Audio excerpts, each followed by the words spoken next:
Teresita Blanco, dear sister, and we're reading chapter 21 of Saturnastra Melina, chapter 21, Primordial Evil. We did not mean to bother you, sir, said Augusto, giving a curtsy. We were looking for a friend of mine, and have you seen a blonde nymph whose eyes occasionally turn cyan color? She was wearing a pink dress. The guard rubbed his masked chin for a moment, and Augusto was able to note his small, round, green eyes. His skin almost seemed greenish. The guard then nodded and said, "Ah, yes, I remember. She was speaking with the master. She went that way." "Thank you," said Augustus, putting her helmet back on. Both started to leave in the direction that the guard had pointed to, and Freddy stopped for a second and asked, "What's behind that door?" "That's a wine cellar. It is my job to keep it safe," said the guard, "and I do have permission to sell the bottles if you want any." He then got out a small black book, at least it seemed small within his large, powerful gloved hands. He flipped through the pages, and then he handed the open book to Frederick before saying, "We recently produced quite a flavorful white wine, and it has a certain minty flavor to it, and that is just irresistible." "Oh, thanks," said Frederick. "Sorry, my good man, but we should keep going." "Yes, you certainly should," said the guard. "Go before your little nymph gets away." Frederick and Augustus, feeling a sense of urgency, left in the direction that the guard had pointed to. It would take many years for them to realize that they had been fooled. As was to be expected, it was thus when Frederick and Augustus returned to the rendezvous point. They received quite the tongue lashing from Melina for their failure to get the work done. The audition took place in the ballroom in one of the manors, and it was the only ballroom that had a stage. Its owner was said to be a great patron of the arts, and while Melina opened the door, she blocked the entrance and did not allow her party to enter. She asked one of the maids, "Do we have permission to enter?" "Certainly, Lady Melina," said the maid, bowing. "That's weird," said Melina. "No, Melina is a slave to her fancies," explained Franny. "Ah, I see," said Mia, smiling, and her bony fingers were clawed into Board's hand, and she had not left her side for the last few weeks. The ballroom in the manor was small in comparison to the ballroom in the Danes' Pavilion, since it could only fit 300 people comfortably. Regardless, Melina had at least 50 folks desiring to audition to join her army. There were also 310 or so guests there for the sole purpose of watching the show. Needless to say, it was very crowded. There were even some fishermen by the windows, and such a small get-togethers were one of the few entertainments afforded to the people living in this village. Augustus noted the fastidious attention to detail of the Stasian, and their vocabulary was also somewhat advanced for mere servants. The two were attentive to Melina's bizarre audition. Indeed, she was the first recruiter to do an audition process for soldiers. But they had to admit that it was useful in a sense, and it certainly helped weed out the unwelcome elements, saving time and money during the training section. And this time Melina's test was slightly less sadistic than her previous audition. When the first shout took center stage, the servants gave the shout a male and a female porcelain dolls. The dolls were really quite fine quality, and the child eyed them with suspicion, and then he asked Melina, "What am I supposed to do with these dolls?" "I want you to do a 10-minute show about how your mommy and daddy act," explained Melina. "Okay," said the child, weirded out.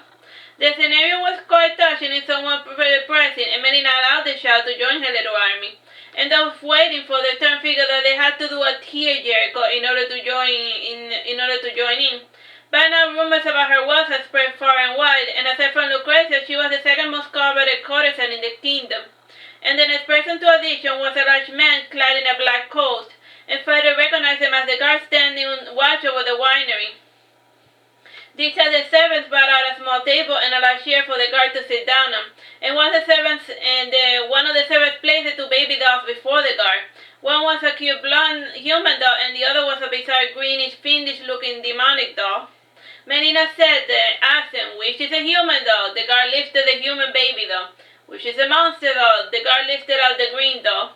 "Which doll's the pretty doll?" The guard lifted the human doll. "Which is the ugly doll?" The guard lifted the green doll. Melina shook her head sadly, and then she said, "I'm going to let you join in my army for now, and while you are there, try to grow a bit of pride." Fanny overheard Melina say below her breath, "This little social experiment is not turning out the way I had hoped." So not only is she recruiting folks, she's also doing weird experiments, social experiments on them as part of the joining thing. But The next participants had to look at random smudges and say what they looked like to them. Melina claimed there was no right or wrong answer. Fanny still had a few of those bizarre, colorful-looking smudges, and she guessed it was that test was designed to see the professor's soldier's frame of mind. And the last step was a bit odd indeed. Melina got on stage and she started punching a bag of rice, and the test taker had 30 seconds to figure out what they were supposed to do. The 10 people who were brought to the stage just mimicked what Melina did, and she was greatly displeased. At the end of the day, the audience got a pretty good laugh from Melina's bizarre auditions, and it was a nice change of pace from the entertainment available in this small fishing village. Melina traveled with her party for more than a year, and around winter she was called back to Sassari, and this news was most unwelcome for her, and they were all enjoying their travels, and they found the recruitment exercises quite entertaining. Augusta volunteered to continue recruiting people, however Melina told him not to bother. During the trip, Frederick kept count of all of the people Melina allowed into her army, and after visiting 17 towns and villages, they had only recruited 513 soldiers.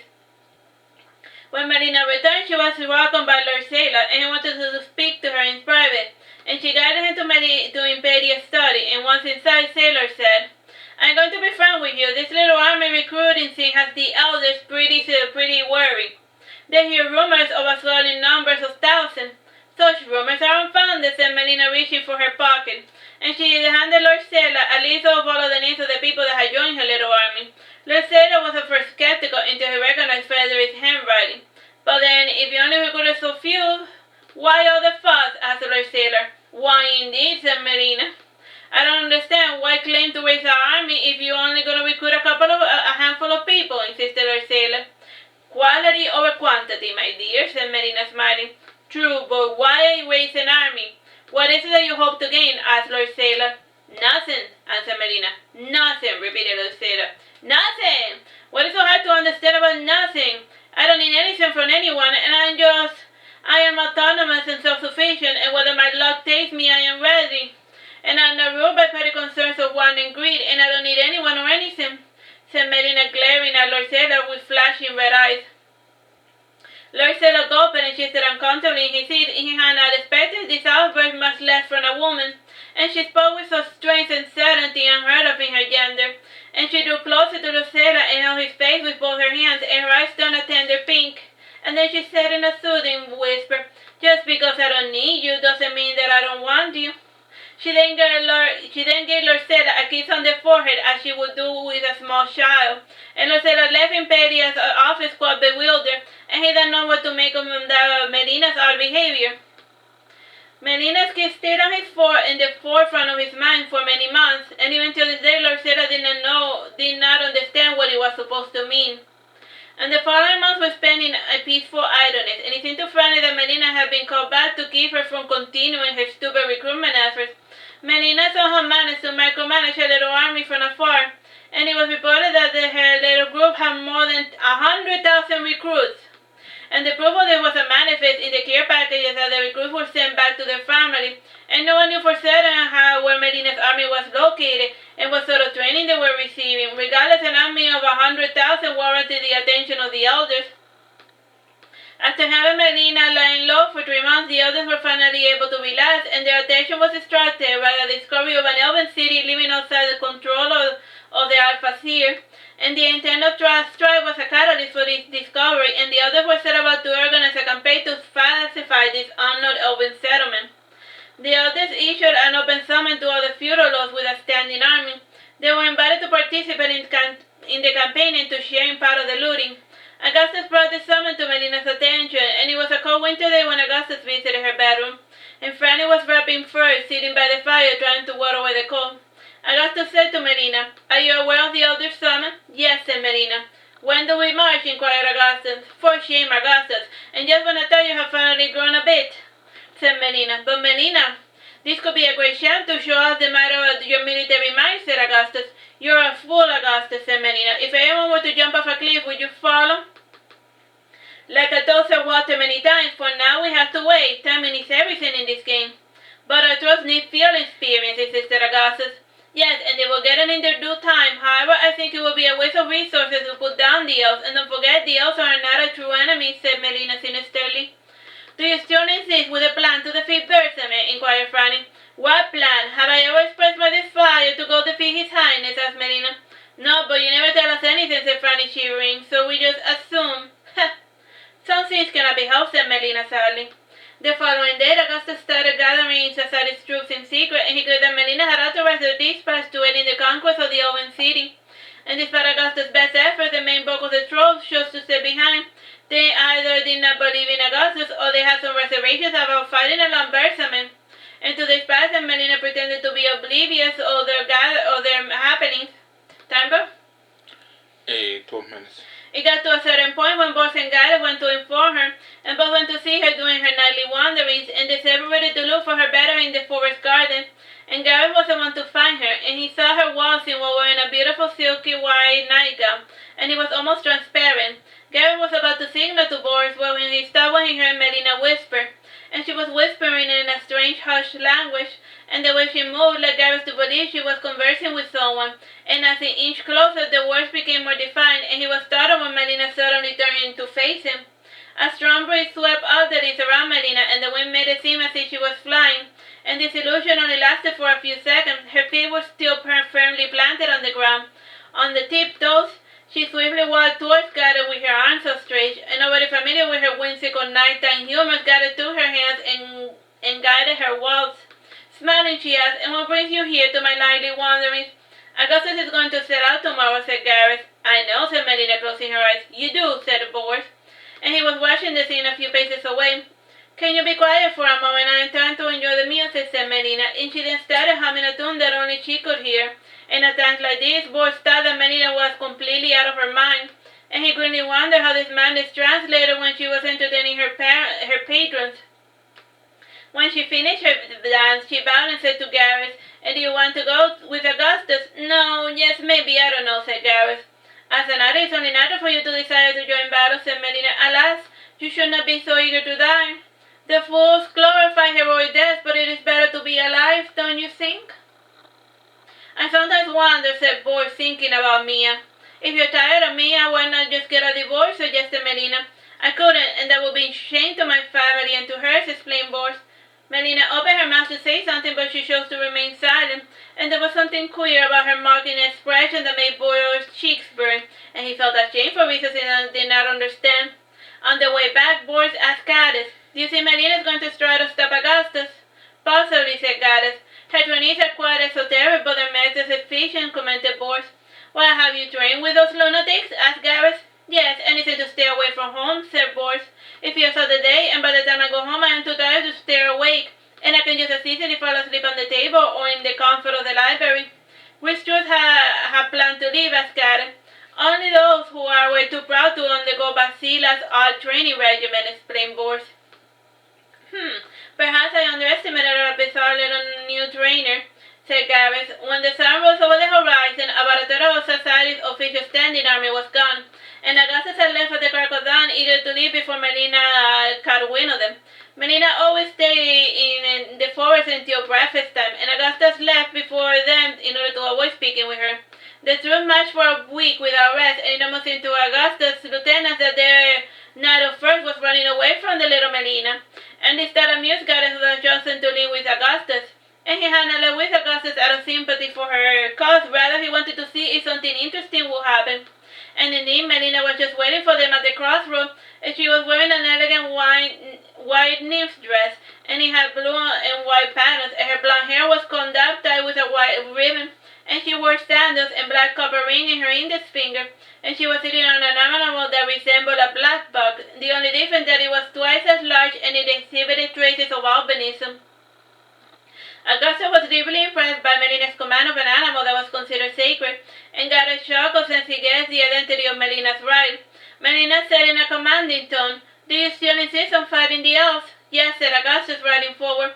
"I cannot help but wonder if you would be so eager if your opponent was human," said Melina casually.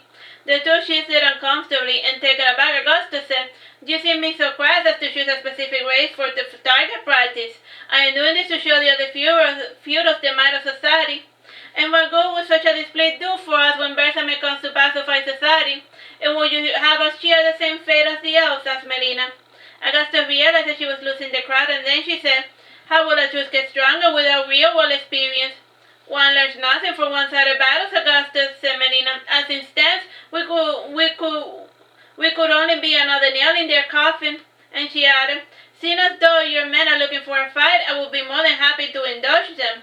Melina's mount took a few steps back, and got a guess that the animal was sensing Augustus' hesitation. And Melina's blackbird took a step forward, and smiling she said, yes, why don't the lot of you find me, and seeing as though you are in the mood for bullying non-humans, and as much as you would like to forget, Augustus dear, I am not human, and I don't think as humans do, nor I share your drive to prove yourself through battle. I know my own strength, and I will use it when the time comes. Will you stand against me? Asked Augustus. Heavens, no. Unlike you, I don't enjoy bullying weakness, and I have a different scheme in mind. Tell me, my dear Augustus, what is the primordial evil? Answer this question correctly, and I will give you full autonomy. You could abstain from answering the question, but you will have to yield to my request, and if you fail to answer, the consequences will be dire, said Melina, smiling. Time, bro? 7 minutes, 30 seconds. This arbitrary question baffled Augustus and Gareth, and since he was at the rear, Gareth noticed that all of the troops were growing restless, and the man closest to Gareth commented, this is why you don't let women lead the army. The primordial evil is the chaos of existence. The gods came into this world to bring order to it. As humans, we must continue their work in our world by maintaining order, and the primordial evil is lawlessness, answered Augustus. Melina held her head with both her hands and moaned, and she said, while still holding her forehead, what do you have to say things like that, Agustina? And raising her hand, she added, I will show you, my beloved Agustina, the primordial evil. And Melina flicked her finger, and Augustus raised an eyebrow as she looked about waiting for something to happen. And Melina then said to the troops, I will give you 100 pounds of silver to whoever brings me Agustina and Gareth's heads, and when you get both of them, you can continue on your way to the oven city. You can't be, said Augustus, and her second-in-command had axed her in the back, and thankfully the armor had repelled the death blow. And she saw from the corner of her eyes Gareth's horse trotting at full speed in the direction of the forest, and he had not waited for Melina to finish her speech. He knew full well of the resentment of the troops, and all they needed was permission to vent their fury on their commander. And Augustus' dueling period had brought her many enemies. And Augustus fought her way to the flanks while having her horse ride at full speed, and at the moment she was thankful that Melina had given her the fastest mare in the entire stable. And since her mare was smaller and faster than their opponents, Augustus was able to swiftly make her way towards the woods. The horse had the uncanny ability to traverse the wood without stumbling on branches, and with the added cover, Augustus was able to hide from her many enemies. I forgot that he was busy putting away as much distance between himself and his foes. And whenever he saw a soldier approach, he shot an arrow, and he took care to aim for the head of the torso. And if his opponent was wearing a heavy armor, he just simply shot the horse. And from time to time, his path would intersect with Augustus, and they would take down a large bulk of the enemies together. And in the end, Augustus chose to flee out together, and Gareth started throwing fire darts in the woods. And in no time, half the forest was burning, and both escaped the blazing infernos by some miracle. Around midnight, the lads trotted their way back to Sassari, and that night they took turns maintaining lookout, and either they light a fire lest it would give away their position. And around midnight, Gareth spotted the campfires of the troops, and he said to Augustus, any suggestions? I have an idea, said Augustus. And she removed her armor, and she shaved her red hair, and she then ripped her clothes and made herself look in tatters, and she then dirtied her face and arms and legs with dust from the ground. Smiling, she said, how do I look? Like a lunatic, said Gareth, struggling, and he added, your stupid idea is never going to work. It's fine, homeless people are invisible, didn't you know that, said Augustus, and I have seen enough during my travels with Melina to know how to mimic one. Fine, I can let you go in this alone, said Gareth, dressing up in tatters, and he then took a nearby branch and fashioned it into a walking stick, and he made a few attempts to limp, and in fact he truly was limping, and he was badly bruised and burned, especially his left leg, and he too removed his hair and covered his face in dirt, and he was blindfolded as well. Gareth had distinctive eyes, and his right pupil was misshapen as a result of a blow to the head that he had suffered as a child. And at first he thought he could wear an eye patch, and he figured that it would draw attention to his face, and for this reason he chose to blindfold his face with a thin garment, and he could still have see through it. Augustus, supporting Gareth, made their way towards the camp, and when they arrived, they flinched when they noticed the banquet the troops were enjoying, and they had waited a small merchant caravan, and Augustus could not help but believe that they were the same men they had trained with, and while walking through the camp, the soldiers did accost them or strike them with sticks, and close to midnight, the camp had finally settled down, and with utmost stealth, Augustus and Gareth went to the ranks slicing the troops in some of the tents. The sentries were more or less sober. And to distract them, Gary released some of the prisoners, and the sentries went to recapture them. And while they ran after them, Gary used the bow of one of the victims to snipe the sentries. And by sunrise, their bloody work was done. And together, and just the two of them, they had managed to slay an army of 1,000. Though Gary had to admit that the forest fire had done most of the work. And despite their hunger, the pair went to the river to wash away the blood, and they were hardly surprised to see Melina waiting for them by the river. And a heavy cloud of smoke was wrapping itself around the forest, and the strong wind was carrying its scent in their direction. And coughing a little, Melina said, pointing to Gareth, "Only you can start forest fire." Gareth rolled his eyes, and Augustus shook his fist in anger. And then he said, "What the hell was that all about? You said you wanted to battle experience, so I felt compelled to oblige," said Melina plainly. "You made me kill my own man, and half the forest is on fire, and who knows how many villages are going to be destroyed because of you," said Augustus. "Because of me? Please, did I tell you to kill your men? Did I tell you to set the forest on fire?" "You did that of your own volition," said Melina, laughing. "But why did you tell those men to kill us?" asked Gareth. Said Melina, scratching her blonde hair. "I wanted to see what sort of people they were, and I also wanted Augustus to see the primordial evil in action." "Primordial evil? By all that is sacred, what are you talking about?" said Gareth, exasperated.